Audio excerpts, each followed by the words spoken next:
قصص الانبیاء، انبیاء کے قصے، روح پرور قصے۔ اور پہلا قصہ حضرت آدم علیہ السلام کا۔ آئیے کہ اس روح پرور قصے سے اپنے قلب کو منور کرتے ہیں۔ آسمان اور زمین کے خالق میرے اور آپ کے پروردگار نے جب چاہا کہ انی جاعل فی الارض خلیفہ، تب حضرت اسرائیل علیہ السلام کو حکم ہوا کہ ایک مٹھی ہر قسم کی سرخ و سفید اور سیاہ زمین سے مٹی لے کر آئیں، اور حضرت اسرائیل علیہ السلام نے اللہ کے حکم سے یہ مٹی مکے اور طائف کے درمیان رکھی۔ پھر آسمان سے برکھا برسانے والے احکم الحاکمین نے 12 نعمت اس مٹی پر برسایا، اور اپنی قدرت کاملہ سے حضرت آدم علیہ السلام کا پتلا اس مٹی کے خمیر سے بنایا۔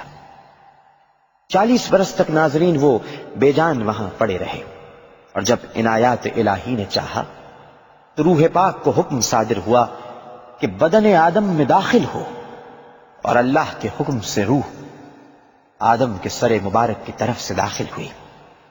جس جگہ روح پہنچتی تھی، بدن خاکی جو مانند ٹھیکرے کے تھا گوشت اور پوست سے بدلتا جاتا تھا۔ جب روح لیلۃ المبارک تک پہنچی تو حضرت آدم علیہ السلام نے ارادہ اٹھنے کا کیا، لیکن وہیں زمین پر گر پڑے۔ اسی لیے پروردگار نے قرآن شریف میں فرمایا ہے کہ انسان جلد باز ہے، اور اسی حالت میں حضرت آدم علیہ السلام چھینکے اور الہ میں الہی سے کہا الحمدللہ۔ ناظرین، فرشتے ابتدائے پیدائش آدم علیہ السلام سے آپس میں کہتے تھے کہ جس کو اللہ تعالی خاک سے پیدا کر کے مسند خلافت پر بٹھائے گا تو وہ ہم سے اللہ کے نزدیک زیادہ عزیز نہ ہوگا، اور ہم جو بارگاہ علام الغیوب میں دن رات رہتے ہیں، علم ہمارا اس سے زیادہ ہوگا۔ حق تعالی نے تمام چیزوں کے نام حضرت آدم کو الہام کر کے حکم کیا کہ فرشتوں سے ان چیزوں کے نام پوچھو، اور ہم نے سکھلا دیا آدم کو کچھ نام۔ اور جب حضرت آدم علیہ السلام نے فرشتوں سے پوچھا تب فرشتے جواب سے عاجز ہوئے اور اپنے قصور کے معترف ہو کر بولے پاک ہے تو پروردگار، اور نہیں علم ہمارے تہیں مگر جو تو نے سکھایا ہم کو اور جو عالم اور دانا ہے۔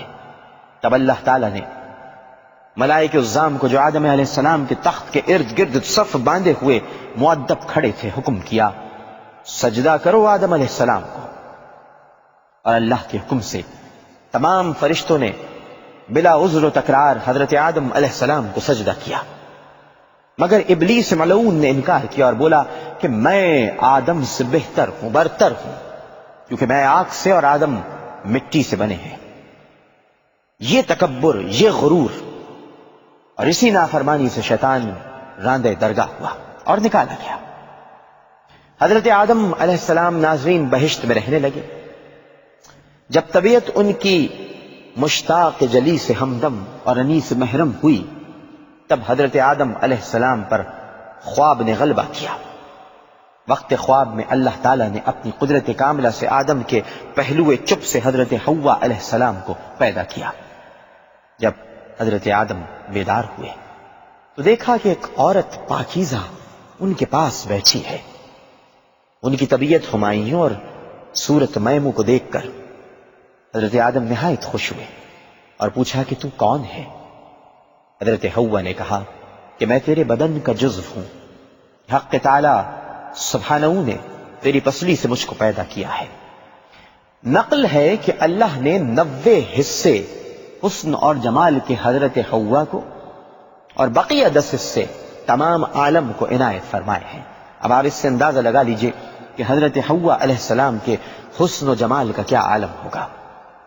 پروردگار نے ان کا عقد روبرو حاملان عرش اور ساکنان سماوات کی باندھا، اور دونوں کو حکم ہوا کہ اے آدم علیہ السلام و حوا، تم دونوں اس بہشت میں رہو اور سب میوے اس بہشت کے کھاؤ، مگر اس درخت کے قریب مت جانا۔ جب ابلیس لعین نے آدم کو سجدہ نہ کیا اور راندے درگاہ ہوا، فرشتوں سے نکالا گیا کیونکہ وہ خود تو جن تھا، لیکن فرشتوں سے نکالا گیا، اسی سبب سے آتش کینہ اور حسد اس کے باطن میں شعلے مارتی تھی، اور وہ ہمیشہ اس تدبیر میں رہتا تھا کہ کسی صورت سے بہشت میں بیٹھے اور آدم کو وہاں سے نکالے۔ چنانچہ ابلیس کامیاب ہوا اور نافرمانی کے سبب یعنی شجر ممنوع کے پاس جا کر اللہ کی ناراضگی کا باعث حضرت آدم علیہ السلام بنے اور انہیں بہشت سے دنیا کی جانب بھیج دیا گیا۔ یہ ایک طویل قصہ ہے کہ یہ معاملہ کس طرح سے ہوا، لیکن ہمیں یہی مد نظر رکھنا چاہیے کہ نافرمانی کے سبب پروردگار نے حضرت آدم علیہ السلام کو دنیا میں بھیجا۔ ربنا ظلمنا انفسنا وان لم تغفر لنا وترحمنا لنکونن من الخاسرین۔ الہام ہوا، اے آدم تم اور تمہاری بیوی سراندیپ جا رہے ہو تاکہ تمہارے فرزند پیدا ہوں۔ آدم برضائے الہی خطہ ہندوستان میں آئے اور بود و باش اختیار کی۔ جب حضرت آدم علیہ السلام نے خطہ ہندوستان میں آ کر مسکن کیا تو حوا حاملہ ہوئی اور ایک بیٹا اور ایک بیٹی نے جنم لیا۔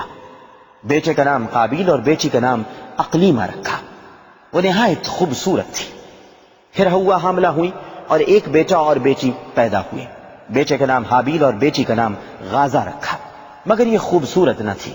جب حابیل اور قابیل دونوں بڑے ہوئے تب جبرائیل علیہ السلام تشریف لائے اور آدم سے کہا کہ اللہ تعالیٰ نے تم پر سلام بھیجا ہے اور کہا ہے کہ دونوں بھائیوں کو دونوں بہنوں کے ساتھ یعنی قابیل کی بہن کو حابیل کے ساتھ اور حابیل کی بہن کو قابیل کے ساتھ منسلک کر دو۔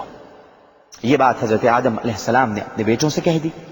اس بات کو سن کر ناظرین قابیل نے انکار کر دیا اور کہا کہ میری بہن اقلیمہ صاحب جمال ہے، حسین ہے، پرکشش ہے، میں اس کو نہیں دوں گا۔ آدم نے کہا کہ یہ اللہ تعالیٰ کا حکم ہے، تو مان، لیکن وہ نہ مانا۔ چنانچہ آدم نے حکم ربی کے مطابق قابیل کی بہن کی شادی حابیل کے ساتھ کر دی اور حابیل کی بہن کی شادی قابیل کے ساتھ کر دی۔ اس کے بعد کیا ہوا یہ ہم آپ کو بتلائیں گے ایک وقفے کے بعد۔ چلتے ہیں ایک وقفے کی جانب اور وقفے کے بعد حضرت آدم علیہ السلام کے قصے کو دوبارہ شروع کریں گے۔ خوش آمدید۔ اور ہم وقفے میں جانے سے قبل حضرت آدم علیہ السلام کے دونوں بیٹوں کی شادی کا ذکر آپ سے کر رہے تھے۔ قابیل نے حسد سے حابیل کو کہا کہ میری بہن اقلیمہ کو تو طلاق دے تو میں اسے اپنی خدمت میں رکھوں گا۔ طلاق کے معنی اب آپ آج کی طلاق کے حوالے سے نہ سمجھیے گا، طلاق کا مطلب کہ چھوڑ دے۔ حابیل نے کہا کہ یہ میری بیوی ہے، میرے باپ نے اس کے ساتھ میری شادی کر دی ہے اور میں ہرگز اپنے والد کا حکم رد نہ کروں گا اور اللہ کے حکم کی بجاوری کروں گا۔